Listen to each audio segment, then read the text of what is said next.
Well, folks, the tale of the tape this weekend was quite the contest, with two films racing to the box office finish line.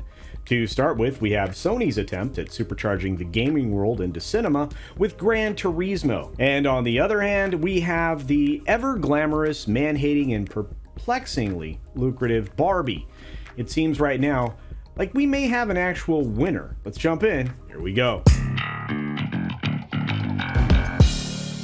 Actually, before we jump in to this weekend's box office race, let's do just a quick reminder. We recently celebrated a milestone of 10,000 subscribers here on the channel, and 10,000? 10,000?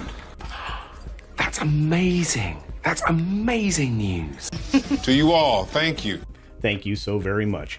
But I am certainly not stopping there, and many of you that are here are still not subscribed. So if you can, please hit that subscribe button, because 15,000 subs is our next milestone, and I think we can get there rather quickly. And I would truly appreciate your support, and of course, it's free.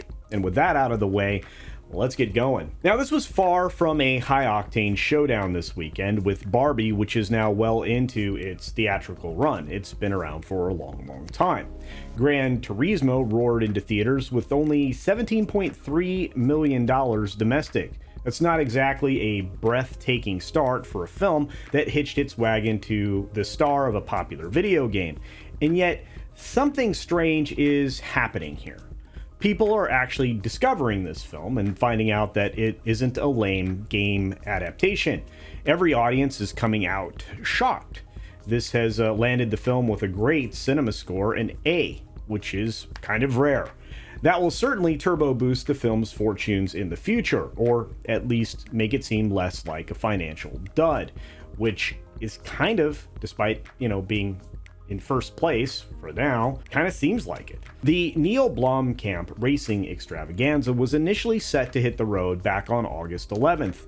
However, fate had other plans, or should I say that the guilds had other plans. Why? Well, the actors' strike kind of threw a multi-car wreck on the track, and that forced a desperate change of, racing lines, to continue the metaphor. Like so many other films, the cast, including the likes of Orlando Bloom and David Harbour, couldn't do press for the film because of the strike's restriction.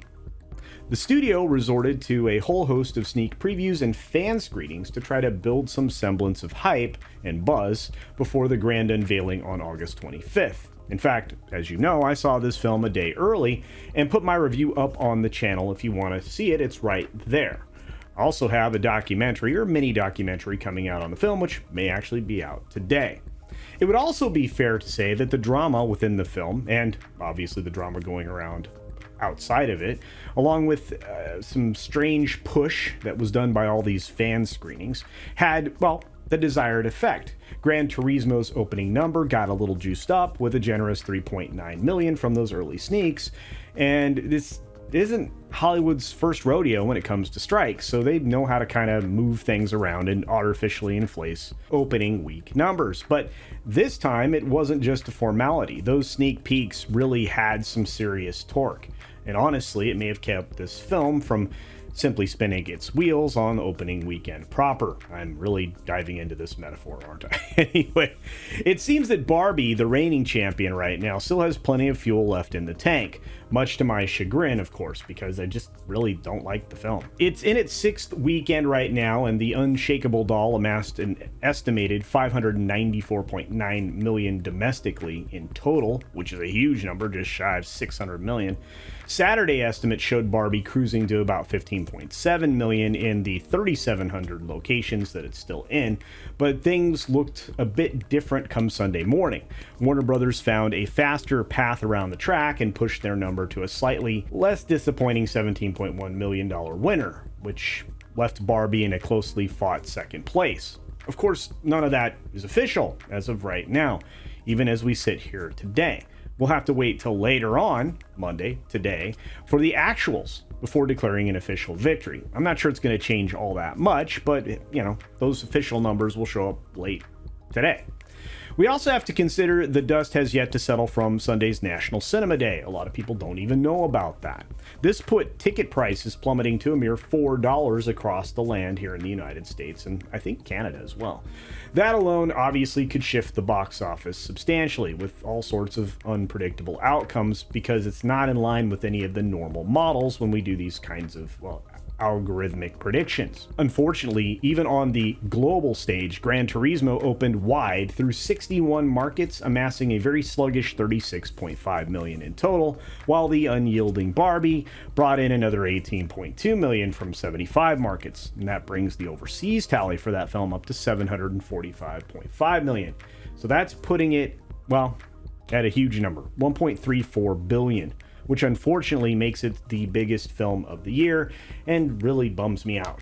So looking further down the finishers for this weekend, we have DC continuing to disappoint with Blue Beetle, which is coasting on fumes at this point, only in its, I guess, second weekend, right? With an estimated $12.8 million. Further proving that even superheroes can't escape the box office ebbs and flows. In fact, overseas it grabbed only an additional $10 million from 70 markets, bringing its underwhelming global total to only $81.8 million. That is not going to get this film to profit. It just isn't. And that gives us Universal's explosive Oppenheimer, earning an estimated $9 million, further elevating its domestic total to a cool $300 million.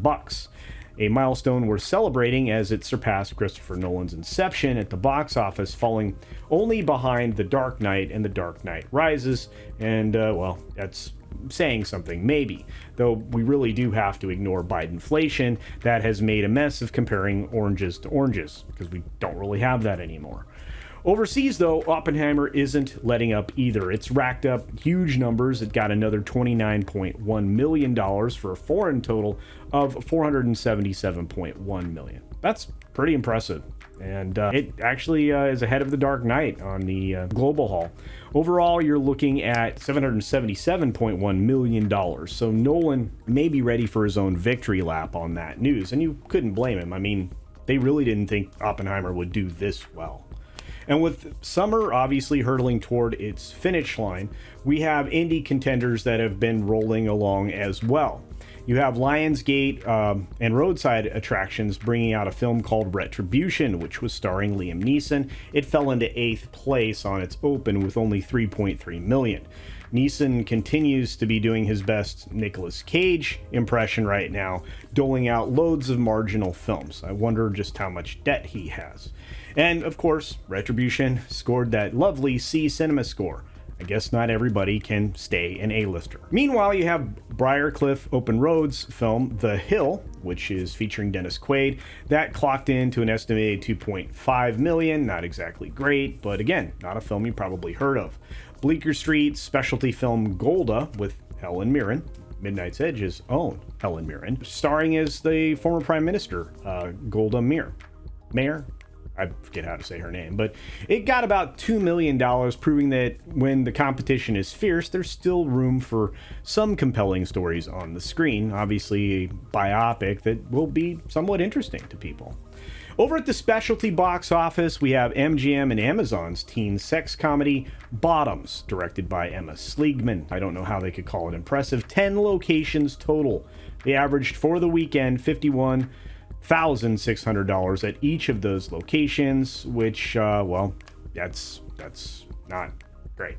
The film itself is even more niche as far as the audience goes than the terrible film Bros, and it has an even more destructive narrative choices. Let's just call it controversial would be being rather kind. Of course, we don't often get to talk very much about re-releases, and this weekend we had Jurassic Park, which stomped its way to about $1.7 million. It's possible it may even come in around 2, which proves that even after all these years, the dinosaurs that we all loved, well, there's still some gas in that tank too. And no, dinosaurs are not oil. But hey, at least it wasn't at the bottom, like Bottoms, so there you go. And again, race fans, film fans, that's the weekend box office wrap up. And certainly it wasn't the most exciting race at all, with very little new to offer. But I can say that with some positive word of mouth, I think Gran Turismo can gain some momentum because it did have a pretty decent comeback this weekend. We'll just have to wait and see there. I would encourage you all to see it. My review says quite a bit. And the mini documentary that I put together with Grant is going to be worth your while as well.